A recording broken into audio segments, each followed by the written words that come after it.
irmãos. Boa noite. Uma alegria muito grande estar aqui hoje, nessa noite, e dizer que é uma honra muito grande ter sido novamente convidado para fazer esse primeiro trabalho após a inauguração do... Vou lembrar também que em 1910, a 2 de outubro, nascera lá em Pedro Leopoldo um menino que recebera o nome de batismo de Francisco de Paula Cândido, que depois ficaria conhecido como sendo Francisco Cândido Xavier.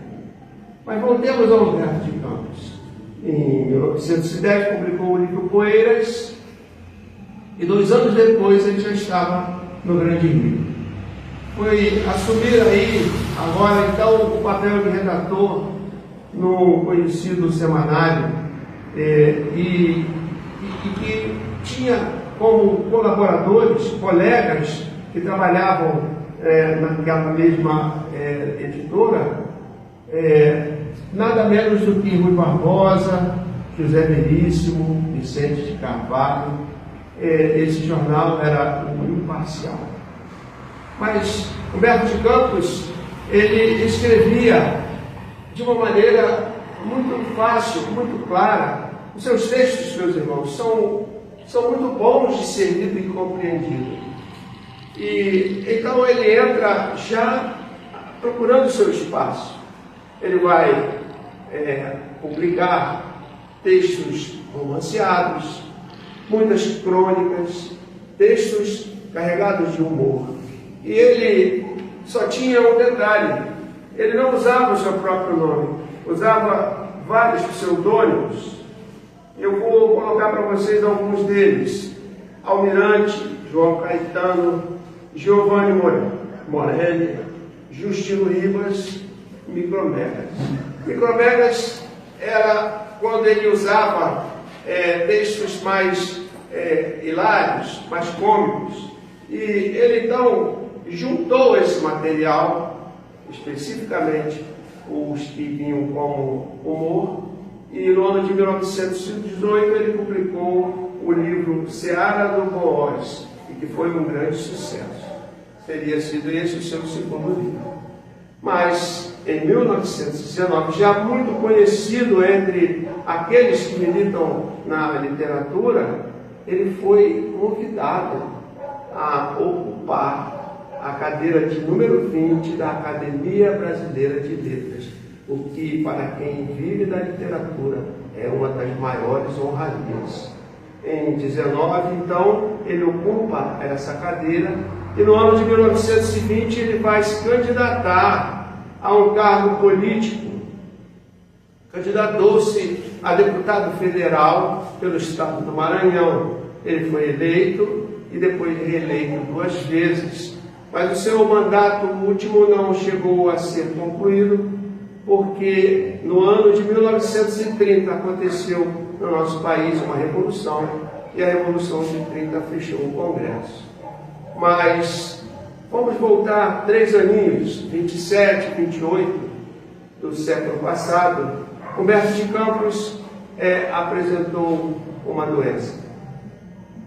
O diagnóstico era de hipertrofia da hipófise.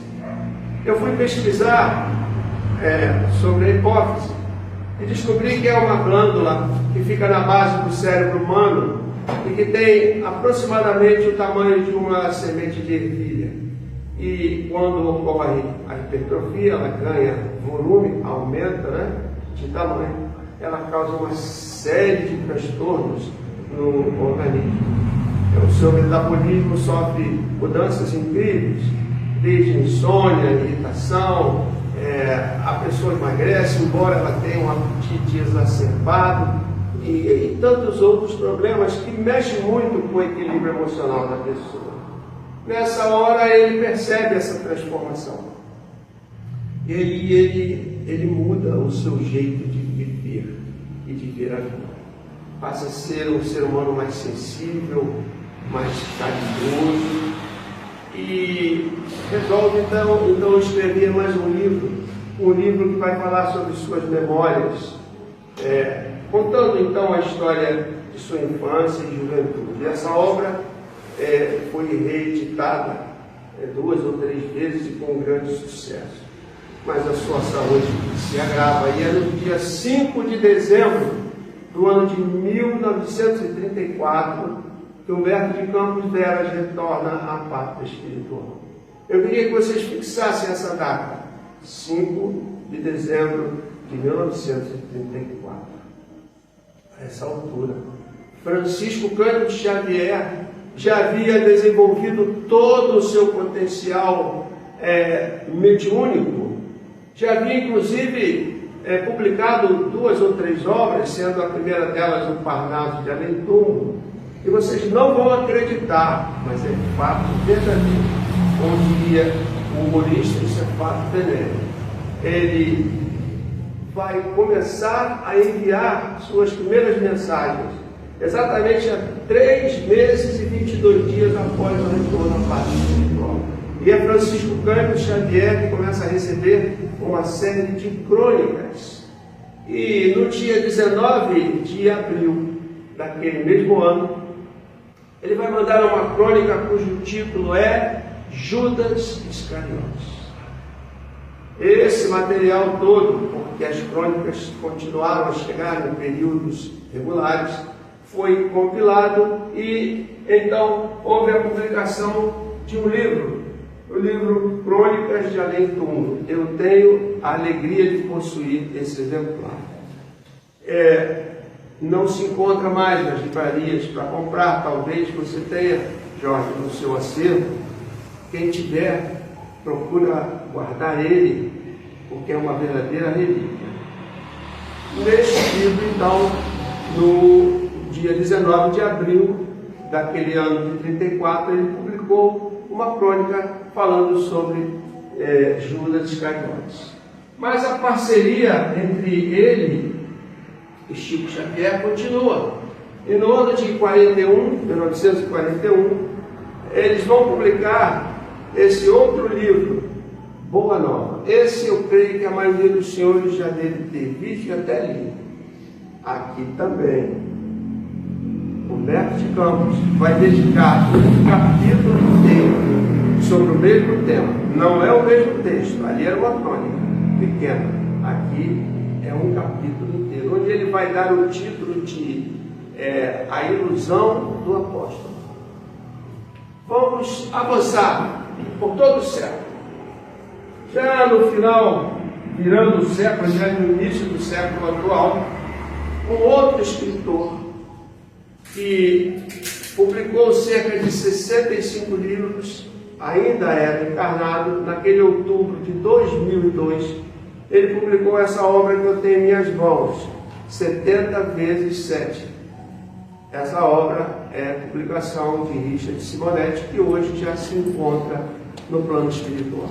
E ele vai usar este livro, reservando o último capítulo inteirinho para tratar do mesmo assunto, fazendo referência ao livro Crônicas de Além-Túmulo, dando todos os créditos ao seu autor original, mas com uma abordagem interessante e diferente. Talvez vocês estejam pensando, Zé Carlos, você tinha jeito para ser vendedor de livros. Não sou vendedor de livros. Embora ache uma profissão muito honrosa e digna. Mas eu estou aqui apenas procurando contar a vocês o contexto para que a partir de agora a gente comece realmente a falar sobre o assunto que nos traz aqui. Simonetti, ele tem uma visão interessante sobre Judas Iscariotes. Mas a primeira pergunta que ele faz é: o que se sabe a respeito de Judas Iscariotes? Ele mesmo diz: muito pouco, quase nada. Sabemos que Judas Iscariotes, assim era chamado por Jesus, para que se diferenciasse de outros Judas que existiam no grupo dos apóstolos, que era o Judas Tadeu. Então, o último passou a ser conhecido apenas pelo nome de Tadeu. E o primeiro, o Judas Iscariotes, porque ele tinha nascido na cidade de Quirioste, na Judéia, portanto era o único dentre os 12 que não era um galileu.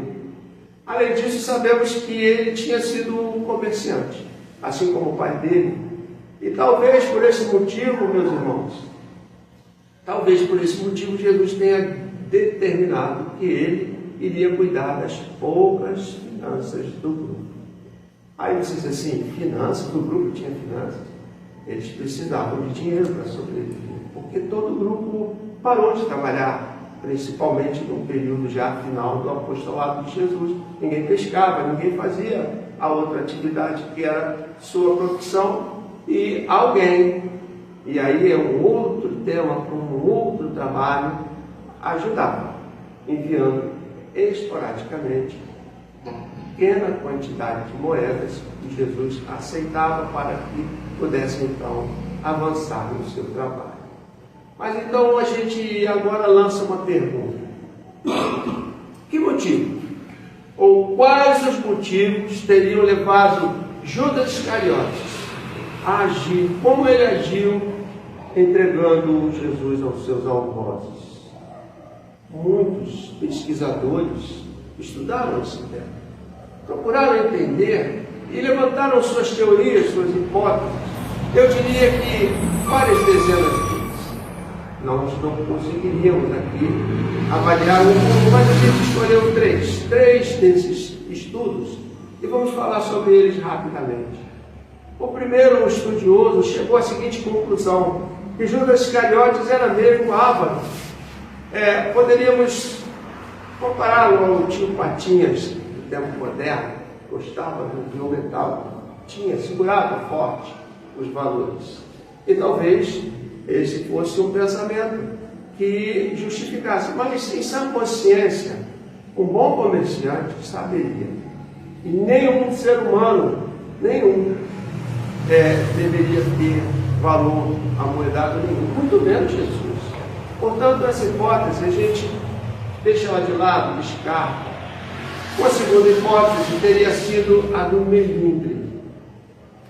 Acreditava o pesquisador que Judas Iscariotes teria se sentido melindrado com Jesus, porque talvez Jesus o tivesse repreendido à frente dos outros apóstolos, ele ficou magoado e então tomaria essa decisão. Hipótese também descartada, porque Jesus era docileiro com todo mundo, não iria ser como um dos seus apóstolos, que ele iria agir de forma diferente. Mas a terceira hipótese, essa merece nossa atenção, e é dada pelo próprio Richard Simonetti, quando ele diz que Judas Iscariotes, ele foi mesmo escolhido para ser aquele causador do problema, para ser o vilão da história.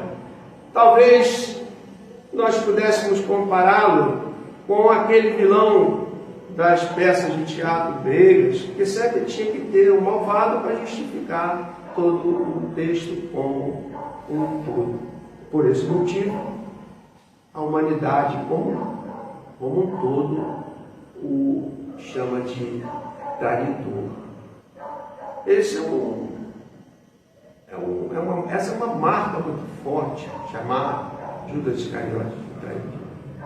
Mas Simonetti vai nos propor o seguinte pensamento: teria sido ele o único que traiu Jesus?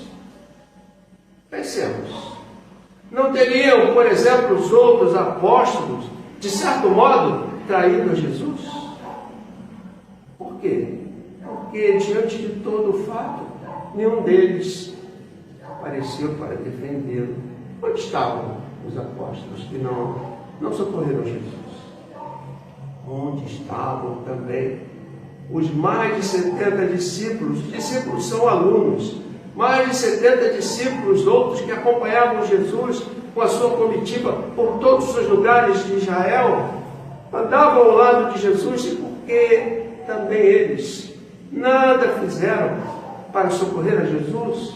Onde estavam eles? Onde estavam aquelas pessoas que, junto à comitiva de Jesus, andavam próximos a ele com um simples objetivo de estar mergulhado no campo áurico que era emanado pelo ser chamado Jesus, que devia de ser gigantesco, estar próximo a Jesus era suficiente para que as pessoas se sentissem bem, se sentissem felizes. Onde estavam essas pessoas que nada fizeram, minhas irmãs, meus irmãos?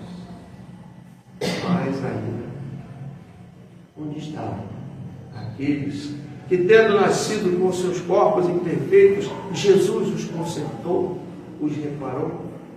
Onde estavam eles? Onde estavam aqueles que, por infelicidade, foram contaminados com o mal de Hansen, que lhes comia vivo o corpo, e que Jesus os abraçou e os curou? Onde estavam? Onde estavam, meus irmãos? Aqueles que nasceram na escuridão, que não conseguiam naquela encarnação enxergar a beleza do firmamento, as flores, o sorriso de alguém. Onde estavam eles que nada fizeram? Onde estavam? Mas aquela pergunta não quer calar. Qual foi o motivo que levou Judas Iscariotes a agir como ele agiu, entregando Jesus aos seus algozes? Certamente, a melhor pessoa para responder essa questão seria o próprio Judas. Você não concorda? Só que Judas já está no plano espiritual desde há muito tempo.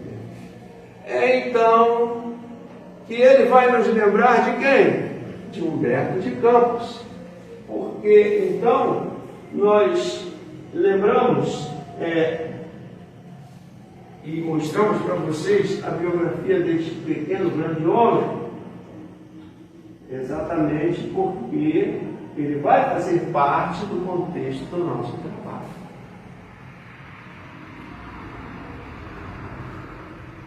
Gente, afirma-nos Simonetti que Humberto de Campos sempre desejou conhecer a Terra Santa.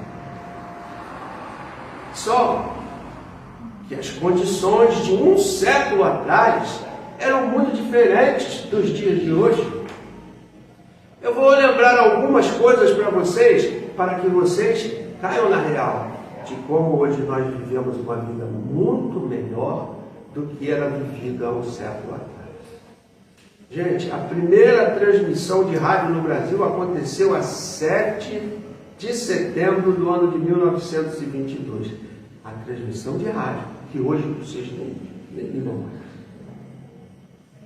A mais famosa língua mais falada no mundo não era o inglês, era o francês. E quase toda a publicação que chegava no Brasil, e não eram muitas, vinham em francês. Porém, a maior parte dos brasileiros não era alfabetizada. Era uma época, meus irmãos, em que idosos morriam com 40 anos. Eram chamados de idosos. 40, 42, 45 anos.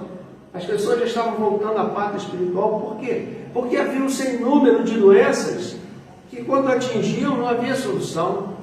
Croup, tuberculose, malária, varíola, tantas outras que não tinham cura, porque sarampo, crianças morriam com sarampo.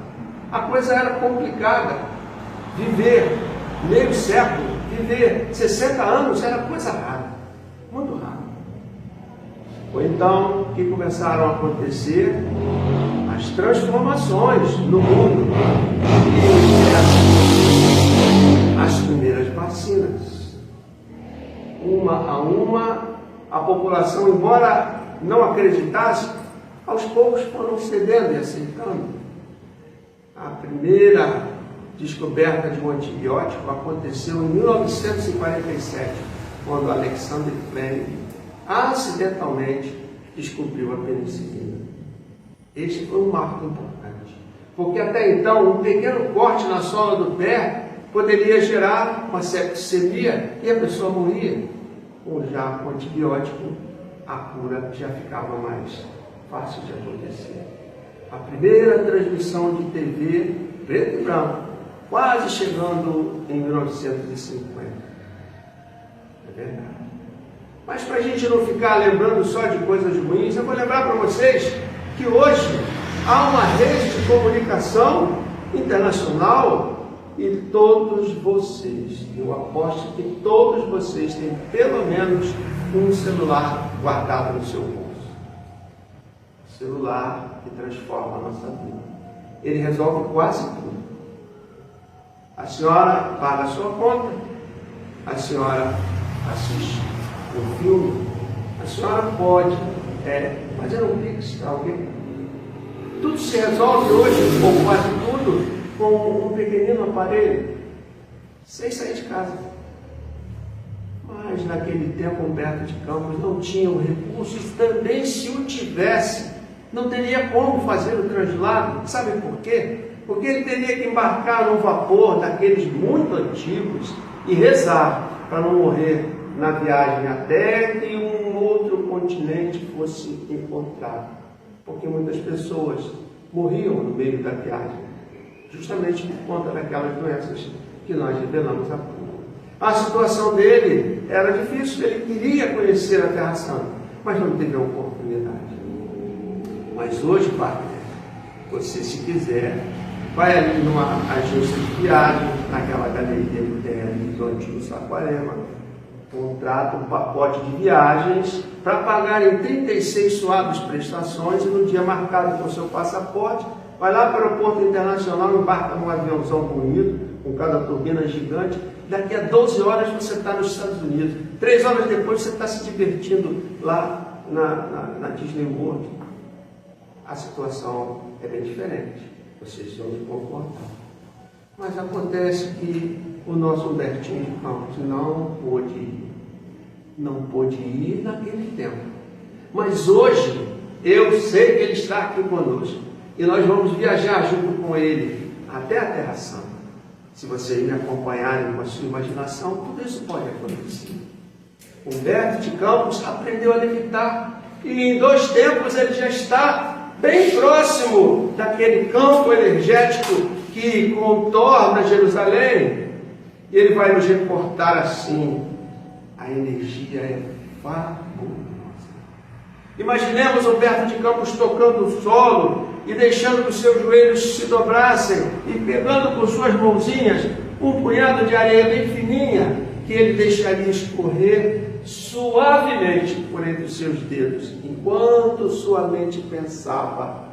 Teria sido ali, exatamente ali naquele local, que Jesus estava quando um dia os fariseus o abordaram, trazendo uma mulher que havia sido presa, tida e acusada como adúltera, e a ele perguntaram se era lícito ou não apedrejá-la. E o que fez Jesus? Jesus percebeu a agitação daquelas pessoas, ele se abaixou. E por algum tempo Jesus riscou aquela areia, um tempo necessário e suficiente para que os ânimos daquelas pessoas se acalmassem. Vejam a situação: os fariseus colocavam Jesus à prova. Se ele dissesse que era lícito, faltava com caridade com a mulher. Mas se ele dissesse que não era, se expunha, porque as leis diziam que era assim que tinha que ser feito. Jesus então calmamente abaixa, dá aquele tempo rabiscando o chão com areia, e quando ele se ergue, quando Jesus se ergue, ele vai olhar bem nos olhos de cada uma daquelas pessoas que estavam ávidas por lapidar a mulher. E pergunta: vamos primeiro consultar as suas consciências. E se elas estiverem completamente limpas, se nelas não houver nenhuma mácula, nenhuma coisa da qual você se arrependa, e nós sabemos que quando lembramos de alguns fatos, nossos rostos se colam de vergonha. E o que aconteceu? Se eles tivessem a consciência limpa, que atirassem a primeira pedra.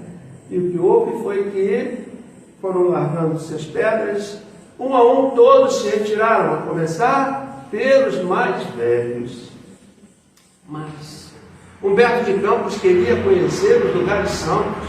Vamos então viajar com ele. Ele foi procurar primeiramente, sabe o que, minha irmã? Uma grande sinagoga, daquelas que milhares de fiéis visitam ao longo do ano, ao longo dos anos, uma bem grandona, bonitona, que tem uma campânula lá no alto, bem dourada, que você enxerga de longe. Ele foi lá, ele conheceu. De lá, minha irmã, ele foi para o Muro das Lamentações. No Muro das Lamentações existem rachaduras, é uma muralha feia, vi um dia desses na televisão. Eles estão, inclusive, duplicando ela para baixo, porque ela existe a partir de um piso que já foi coberto até certa altura, então eles estão tirando aquela parte que cobria para que ela se mostre ainda maior, ou seja, dobrada. E ali naquelas frestas e perfurações, os cristãos, os fiéis que vão visitar, eles anotam e pegamos pedaços de papel, o seu nome, os seus pedidos e vão colocando ali, acreditando com a sua fé que vão ficar curados, que os seus problemas serão resolvidos. De lá, Humberto de Campos foi à Igreja da Natividade. Ela é linda, muito linda. Eu estudei que ela foi construída no século III por uma rainha que se chamava Helena, que tinha por objetivo e finalidade proteger a gruta, porque já estava sendo explorada de forma não boa. E essa igreja foi destruída e ela foi reconstruída várias vezes, mas agora está lá, linda, enorme, suntuosa. E quando aquelas pessoas entram naqueles corredores que dão acesso ao miolo, vamos dizer assim, a parte central, eles veem placas enormes de granito, meu amigo Jorge, que datam de séculos atrás. Estão ali, tá? Estão ali exatamente como foram colocados lá 2, 3, 5 séculos atrás. Mas aquela gruta hoje, ela já não mais recebe a luz natural. E por esse motivo, ela agora é chamada de cripta.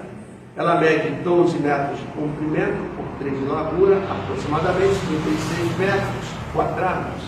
E para se ter acesso a essa cripta, existem 2 escadinhas, uma para a direita, outra para a esquerda, uma com 13 degraus e a outra com 15 degraus. E existem lá dentro 54 lâmpadas, que permanecem acesas 24 horas por dia, sendo cuidadas por 3 instituições religiosas diferentes, para que nunca nenhuma delas fique apagada. E aqui na frente, na entrada, junto ao início das escadas, tem uma grande estrela em prata fixada no chão, e do lado uma plaquinha onde está escrito assim: aqui nesta gruta, porque ainda era chamado de gruta, uma mulher conhecida pelo nome de Maria de Nazaré deu à luz a um filho, a quem deram o nome de Jesus. E Humberto de Campos agora vai sair em busca de outros históricos. Mas sabe o que acontece? Ele vai se deparar com uma quantidade enorme de espíritos que estão bem à frente do seu caminho, impedindo que ele pudesse ver o que todos estavam vendo, olhando para o lado oposto ao dele. Eu não sei se vocês sabem, mas no dizer de Divaldo Pereira Franco, Humberto de Campos era um homem pequenino, gordinho, usava óculos de lentes grossas, a descrição dada por Divaldo Pereira Franco. E por ser menorzinho, ele logo foi se ajustando, porque curiosidade dá, né? Aqui na minha frente, tampado, eu preciso enxergar o que está acontecendo, porque todos estão olhando para o mesmo lugar. E ele foi indo, minha irmã, e achou uma brechazinha e pá, o que ele viu? Ele viu um espírito que estava sentado sobre uma rocha, pernas cruzadas, as mãos sobre os joelhos, os olhos fechados, parecia estar meditando. Mas o que eu vou contar para vocês agora, vocês não vão acreditar. Vocês sabiam que no plano espiritual também existem espíritos fofoqueiros? Existem. É sério, pai. E foi um destes que veio e se aproximou do Humbertinho, que é pequenininho, né? E disse: tu sabes quem é aquele que está ali? Ele disse: não sei. pois aquele ali é Judas, o traidor. Humberto de Campos tomou um papo. Ele viu aflorar em si aquele repórter, aquele escritor de outrora, imediatamente plasmou um bloco de anotações, mais 2 lápis do tipo Faber-Castell, número 2, que escreve bem macio, e sem nenhum constrangimento, ele foi até o homem. E ao chegar lá perto, com educação, porque ele é educado, ele foi se aproximando e disse: com licença, é verdade que o senhor nem terminou a frase. O espírito abriu os olhos e disse: sim, sou eu mesmo, sou Judas Iscariotes. Ele tomou impacto, mas não se intimida. Ah, dá licença, é que eu sou Humberto de Campos Veras, sou escritor, sou repórter, e eu venho lá do outro lado do mundo, bem distante daqui, do país chamado Brasil, que também é conhecido como pátria do Evangelho, e eu queria saber se o senhor não me concede uma entrevista. E para surpresa dele, meus irmãos, Judas Iscariotes resolveu atender o seu pedido, fez apenas uma exigência. Só iria responder no máximo a 3 perguntas. Ele não se fez de rogado. Logo fez a primeira pergunta, eu diria um torpedo de verdade. Ele quis saber se era mesmo verdade tudo que consta do Novo Testamento a respeito da sua personalidade em relação aos fatos acontecidos com Jesus. E ele então respira fundo e começa a se explicar. Ele vai dizer que ele e os outros apóstolos amavam de verdade a Jesus. Eles apreciavam aquela sua atitude socialista. E lhe veio à mente os que traziam as previsões. E eles já diziam desde 4 séculos atrás que estava para nascer aquele que seria o seu Messias, o seu Salvador, o Rei dos Judeus. E eles criam mesmo que Jesus era o seu Rei. Mas Judas olhava para o Jesus e dizia: é muito pacato, é muito quieto, não faz mal a uma mosca, é quietinho demais, só vive junto daquelas pessoas muito humildes, um monte de doentes. Mas ele queria ver em Jesus um rei. Na sua imaginação, talvez, Jesus devesse chegar montado num daqueles cavalos bonitos, que nos filmes que a gente vê, antigos, aqueles panos, né, cobrindo o cavalo, com um negócio assim na cara do cavalo. O próprio Jesus com uma espada bonita enfiada na cintura, na bainha, um traje que lhe protegesse o tórax, um capacete, e viesse para a luta, mostrasse como rei. Mas Jesus era pacato demais, manso, cordeiro. Então, ele entendeu que deveria fazer alguma coisa para fazer com que o povo enxergasse Jesus como o rei que ele sabia que era. Então, ele resolve tomar uma atitude política, sem consultar a ninguém, nem mesmo ao maior interessado, o próprio Jesus. Ele decide tomar uma atitude política, Jorge. E o que ele pensou em fazer? Ele pensou em provocar uma verdadeira revolução social. Olha, os profetas já diziam que ele viria. Ele sabia que Jesus era o Rei, o Salvador. Mas Jesus não se mostrava na visão dele como tal. Então ele decidiu provocar uma verdadeira revolução social. Imaginou que se ele entregasse Jesus aos seus algozes, então aquela gente toda a quem Jesus beneficiou, aqueles que estavam junto a ele o tempo inteiro, iriam logo lá para frente do Sinédrio, iriam chegar lá e ia ser assim, as mulheres com uma panela e colher de pau batendo, fazendo barulho, os homens chegando com faixas e cartazes, e todos juntos iam gritar: rei, rei, rei, Jesus é o nosso rei. E aí então Caifás, o líder do Sinédrio, iria ter por missão devolver Jesus à sua liberdade. Só que o seu plano fracassou. Quando ele percebeu que ninguém se mobilizou, ele entrou em desespero e ele foi até os sacerdotes pedir para reverter a situação, mas estes voltaram nas costas e disse: "Isso é lá contigo, dá o teu jeito." E não tendo mais o que fazer, ele entendeu que somente o suicídio seria o motivo através do qual ele iria redimir-se. A essa altura ele estava em pranto copioso. Chorava muito, mas Humberto de Campos vai lançar sua segunda pergunta em saber se o suicídio teria sido suficiente para a sua remissão, e ele vai dizer que não, que foram necessárias muitas reencarnações expiatórias, muitas, e em cada uma delas, meus irmãos, ele ergueu a bandeira do verdadeiro cristão, e como tal foi agredido, ofendido, humilhado e foi martirizado pelos anticristãos. Somente no século XV, quando da chegada do século XV, ele vai reencarnar no corpo de uma mulher que verdadeiramente defendia Jesus. E da mesma forma, ela foi humilhada, foi presa, foi agredida, martirizada, porque foi queimada em uma fogueira inquisitorial em plena praça. Então Judas, em lágrimas, vai dizer: somente aí, somente a partir deste momento é que ele vai se sentir inocentado pelo tribunal de sua própria consciência.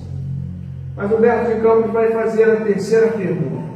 Ele quis saber se, quando ele interrompera a sua meditação, se ele meditava sobre os fatos ocorridos então. E Judas vai responder assim: sim, estou recapitulando os fatos como se passaram. E agora, irmanado com ele, que se acha no seu luminoso reino das alturas, reino que ainda não é deste mundo, sinto nessas estradas o sinal dos seus passos divinos. Vejo-o ainda na cruz, entregando a Deus o seu destino. Sinto a clamorosa injustiça dos companheiros que o abandonaram inteiramente, e me vem uma recordação carinhosa das poucas mulheres que o ampararam no doloroso trânsito. Em todas as homenagens a ele prestadas, eu sou sempre a figura repugnante do traidor. Olho complacentemente os que me acusam. Se refletisse, podem atirar a primeira pedra. Sobre o meu nome pesa a maldição milenária, como sobre estes sítios cheios de miséria e de infortúnio. Pessoalmente, porém, estou saciado de justiça, porque já fui absolvido pela minha consciência no tribunal de suplícios redentores.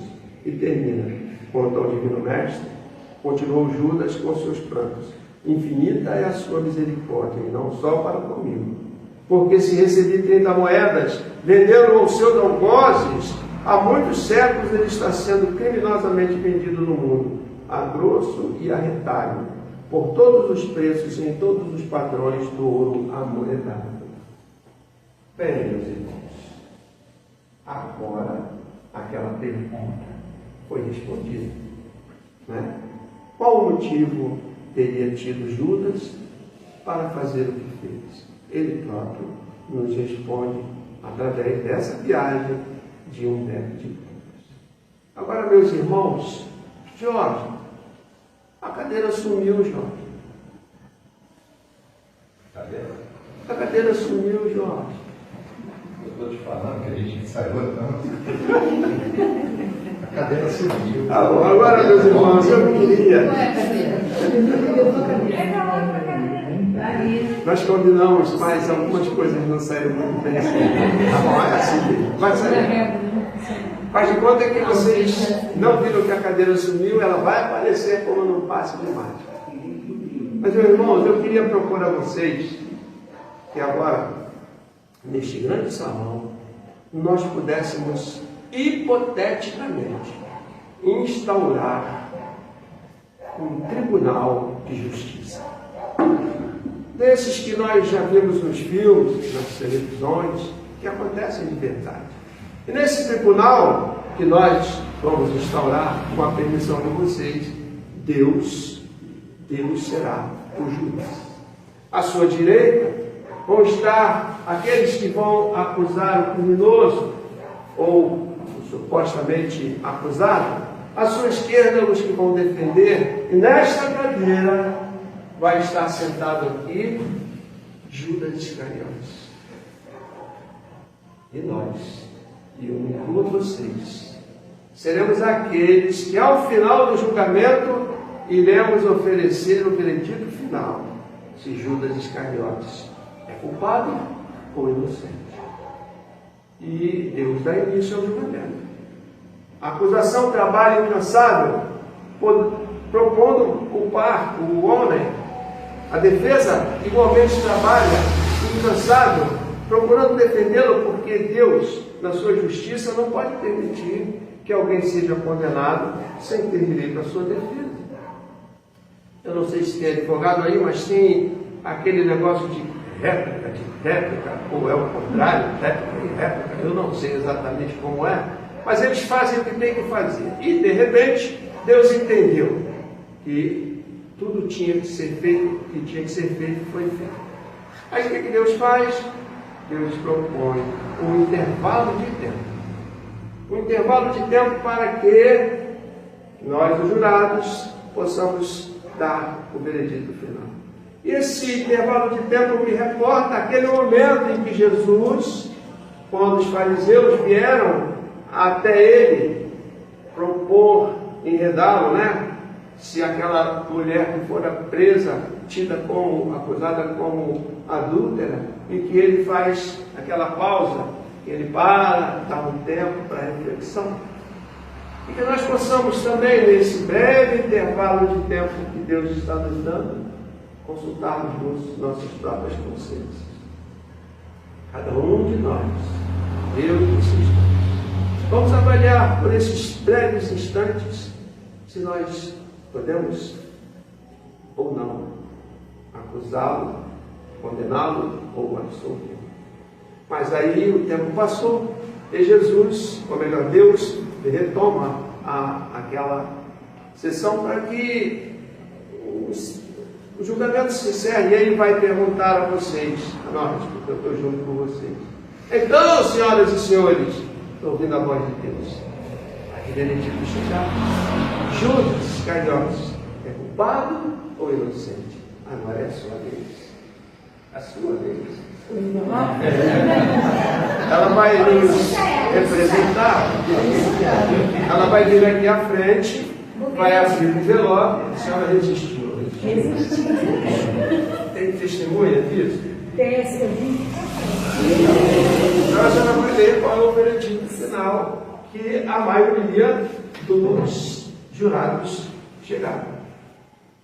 Deus, eis o veredito a que a maioria dos jurados, após a profunda reflexão, chegaram. Judas Iscariotes é inocente, pois Judas Iscariotes foi apenas um discípulo iludido. Isso, então, é o veredito. Muito obrigado, você representou muito bem nosso grupo. Isso era para ser uma surpresa, mas aí não deu muito certo, não foi? Deu totalmente certo. Gente, mas então, agora é a hora da gente encerrar. Eu nem sei que horas são, não estou vendo relógio. Mas posso encerrar rapidamente. Eu imagino assim, depois que inocentamos Judas Iscariotes, cumpre lembrar daquela que mais sofreu com a perda do seu filho. E eu vou ler para vocês uma poesia, um texto em forma de poesia, que foi psicografado por Francisco Cândido Xavier pelo Espírito Maria Dolores. Tem como título Retrato de Mãe. Diz assim: depois de muito tempo sobre os quadros sombrios do Calvário, Judas, século além, errava solitário. Era triste a paisagem, o céu era nevoento. Cansado de remorso e sofrimento, sentara-se a chorar. Nisso, nobre mulher de planos superiores, nimbada de celestes esplendores, que ele não conseguia divisar, chega e afaga a cabeça do infeliz. Em seguida, num tom de carinho profundo, quase que em oração ela diz: meu filho, por que choras? Acaso não sabeis? Replico interpelado, claramente agressivo. Sou morto e estou vivo. Matei-me e novamente estou de pé. Sem consolo, sem lar, sem amor, sem fé.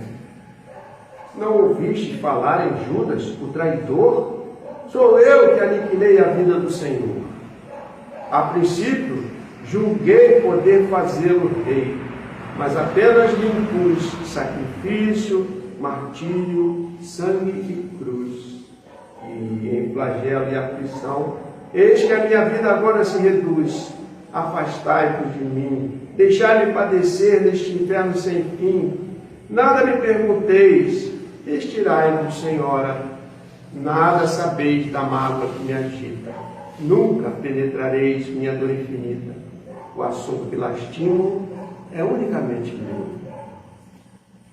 No entanto, a dama calma respondeu: meu filho, sei que choras, sei que lutas, sei a dor que causa o remorso que escutas. Venho apenas falar-te que Deus é sempre amor em toda parte. E acrescentou serena: a bondade de Deus jamais condena. Venho por mãe a ti, buscando um filho amado. Sofre com paciência a dor que é prova. Terás em breve uma existência nova. Não te sintas sozinho ou desprezado. Judas a interrompeu e bradou: rude e pasmo. Mãe, não venhais aqui com mentira e sarcasmo. Depois de me enforcar num galho de figueira, para acordar na dor, sem jamais poder fugir à vida verdadeira, fui procurar consolo e força de viver. Ao pé da pobre mãe que forjara o ser. Ela me viu chorando e escutou meus lamentos, mas teve medo dos meus sofrimentos e expulsou-me a esconjuros. Chamou-me monstro, por sinal. Disse que eu era unicamente um espírito do mal. Intimidou-se a terrível retrocesso, mandando que eu apressasse o meu regresso para a zona infernal de onde eu vinha. Detesto lembrar a horrível mãe que eu tinha.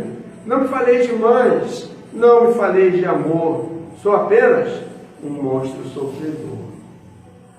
Ainda assim, disse a dama docemente: por mais recuses, não me altero.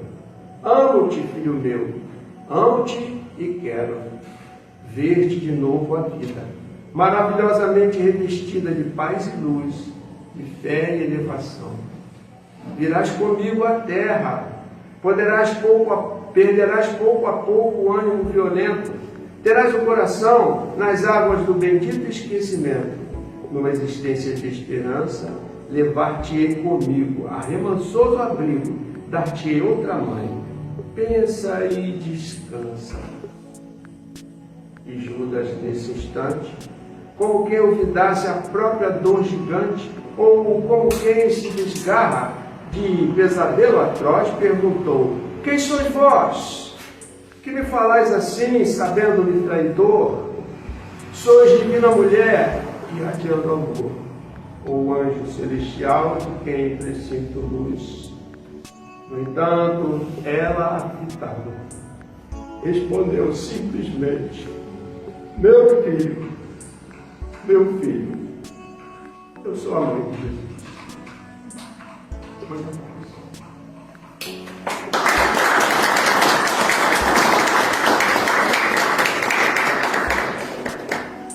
Olha, se Maria de Nazaré, a nossa mãe humanidade, foi capaz de perdoar a Judas Iscariotes, quem sou eu a apontar para ele o dedo acusador?